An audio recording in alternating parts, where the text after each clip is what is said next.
নমস্কার বন্ধুরা, আমি ছন্দা আর আপনারা দেখছেন আমার ইউটিউব চ্যানেল প্রকৃতির আঙিনায় বৈচিত্র্য। আজকে আপনাদের সামনে সুন্দর একটা ফুলের প্রতিস্থাপনের বিষয় নিয়ে চলে এসেছি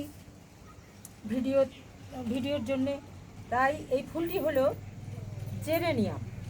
এই জেরানিয়াম ফুল খুব সুন্দর শীতের একটা ফুল, কিন্তু একটু দেরি করে ফুলটা হয়, একদম গরম পর্যন্ত ফুলটা থাকে। গরমের সময় পর্যন্ত সুন্দর আকর্ষণীয় ফুল, বিভিন্ন কালারের হয়, লাল হয়, কমলা হয়, খয়েরি হয়, পিঙ্ক হয়, বিভিন্ন কালারের হয়। তো এই ফুল এর পরিচর্যা আপনারাও এই ফুল করুন, যারা করেছেন তারা জানবেন, যারা করেননি এখনও তারা এই ফুলের চারা নিয়ে আসুন নার্সারি থেকে আর এই ফুল লাগিয়ে ফেলুন। এর পরিচর্যাটা একটু জেনে করা ভালো, তাই আজকে আপনাদের সামনে এই ভিডিওটা নিয়ে চলে এসেছি। ভিডিওটা শুরু করার আগে আপনাদের কাছে একটু ভালোবাসা চেয়ে নেব। আমার ভিডিওটা যদি ভালো লাগে তাহলে একটু কমেন্ট করে জানাবেন, লাইক শেয়ার করবেন, আর যদি আমার চ্যানেলটা যদি সাবস্ক্রাইব করা না থাকে তাহলে একটু চ্যানেলটা সাবস্ক্রাইব করে নেবেন। তাহলে নিত্য নতুন আমি যে ভিডিও ছাড়বো তার নোটিফিকেশন আপনাদের সামনে আগে চলে যাবে। এইটুকু আপনাদের কাছে অনুরোধ রাখছি। তাই এই জেরানিয়াম প্রতিস্থাপনের কিভাবে মাটি তৈরি হবে সেটা আপনাদের দেখিয়ে দিই। এর জন্য খুব একটা ঝামেলার কিছু নেই, সাধারণ মাটি নেবেন, একটু একটু বেলে মাটি হলেই ভালো হয়।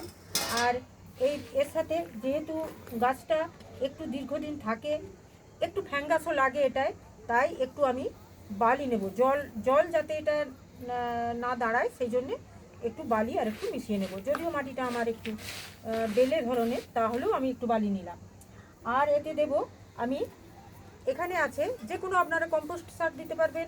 আপনারা বালির বদলে, এই যে আমি বালি মেশালাম, আপনারা বালির বদলে আপনারা কোকোপিট দিতে পারেন, পারলাইট দিতে পারেন। আপনারা সেটা আপনারা হাতের সামনে যা পাবেন বুঝে আপনারা দেবেন। এতে ধানের চিটেও দেওয়া যায়, যার যেখানে যেটা অ্যাভেলেবেল আছে যেটা পাবেন সেটাই দেবেন। এটা খুব একটা কিছু মানে একবারে যে রেস্ট্রিকশান আছে এইটাই নিতে হবে এরকম নয়। আর এর জন্য যে কোনো কম্পোস্ট নেবেন। আমি এখানে ভার্মি কম্পোস্ট আর গোবর সার মিশিয়ে নিয়েছি, বেশ কিছুটা নিয়েছি আমি এটা। আর এর সাথে দেব আমি একটু হলুদের গুঁড়ো। আর এইটা যেহেতু একটু দীর্ঘ সময় থাকে সেই জন্যে আমি এতে এক মুঠো জৈব সার, এখানে মিশ্র জৈব সার আমি এতে দেব। এটা একটু দীর্ঘ সময় ধরে ফুল দেবে, গরমের সময় পর্যন্ত এটা ফুল দেবে, তাই আমি এতে একটু জৈব সার দিলাম। এই হলো আমার মাটির মিশ্রণ। এইটা দিয়েই এখন আমি এটা প্রতিস্থাপন করব। এটা মাটিটা মেখে নিলাম আমি ভালো করে। এবার এর জন্যে আপনারা যে কোনো টব নেবেন, একটু এটা ঝাড় হয়, একটু চওড়া ধরনের পাত্র নেবেন। আমি এখানে একটা প্লাস্টিক পাত্র নিয়েছি, এর ছিদ্র অনেক, তবু তাই এর নিচে একটা আমি নেট দিলাম। দিয়ে আপনারা যে কোনো দেবেন, পাতা পচা পাতা, এমনি পাতা, শুকনো পাতা যদি থাকে একটু শুকনো পাতা এর নিচে দেবেন। দেওয়ার পর আর আপনারা যেভাবে পারবেন, মানে ড্রেনেজটা যেন খুব সুন্দর হয়, যেন জল নিকাশিটা ভালো হয়। এরকম ধানের চিটে যদি থাকে সেটাও আপনারা এর তলায় দিতে পারেন। ড্রেনেজটা যেভাবে হোক আপনারা ঠিকঠাক করবেন, যাতে জলটা খুব সুন্দরভাবে বেরিয়ে যায়। কেননা এই গাছ এমন একটা গাছ, এতে জল জমলেই গোড়ায় ফ্যাঙ্গাস লাগবে আর এটা মারাও যেতে পারে। তাই একটু জল নিকাশিটা ভালোভাবে করে নিতে হবে। তো এখানে আমি মাটিটা একটু দিয়ে দিলাম, মাটিটা একটু ভরে দিলাম।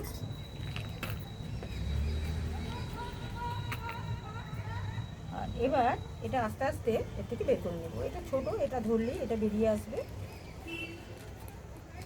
আপনারা যদি অসুবিধা হয় এটা কেটে নেবেন। এবার এর ওপর আমি মাঝামাঝি বসিয়ে দেবো এটা।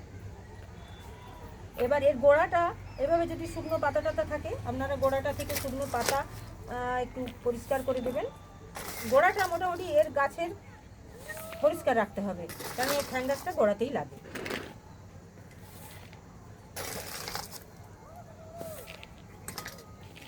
এবারে চারপাশে মাটিটা দিয়ে আমি এটা ভালোভাবে চেপে দেবো।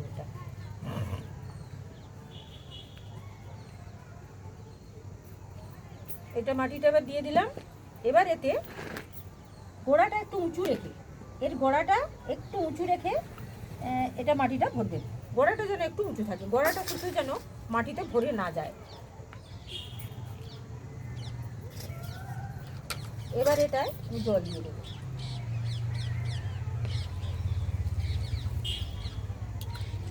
জল প্রথম অবস্থায় বেশি দিতে হবে, তারপর এবার এটা বুঝে শুনে জল দিতে হবে। গাছটা শুকনো দেখবেন যে গাছটা শুকনো হয়ে আসছে মাটি, তখনই এটাই আবার জল দেবেন। এখন আমি ভরপুর এটাই জল দিয়ে দিলাম।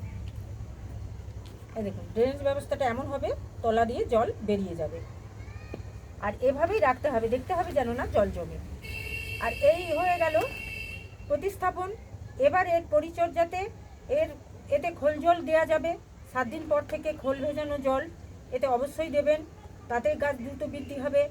আর প্রথমে ডিএপির দানা 2-4টে, এই ধরনের একটা 6 ইঞ্চি টবের জন্য 6টা দানা ডিএপি 8-10 দিন পর থেকে এটা দিয়ে দেবেন।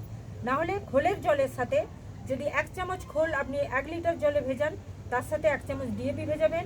সেই জলটা 5-6 দিন পর থেকে পাতলা করে এতে দিতে থাকবে, তাহলে গাছ দ্রুত বৃদ্ধি হবে, গাছ সুন্দর হবে। আর এইভাবেই আপনারা ওই খোলের জলটা দিবেন, তাহলেই গাছটা দ্রুত বৃদ্ধি পাবে। আর ফ্যাঙ্গিসাইড এতে একটু লাগে, কেননা এর গোড়াটা সবসময় নজরে রাখতে হবে, গোড়াটা যাতে না পচে যায়, জলটা যাতে না জমে, গোড়াটার দিকে একটু নজর রাখতে হবে। একটু ফ্যাঙ্গিসাইড স্প্রে করবেন।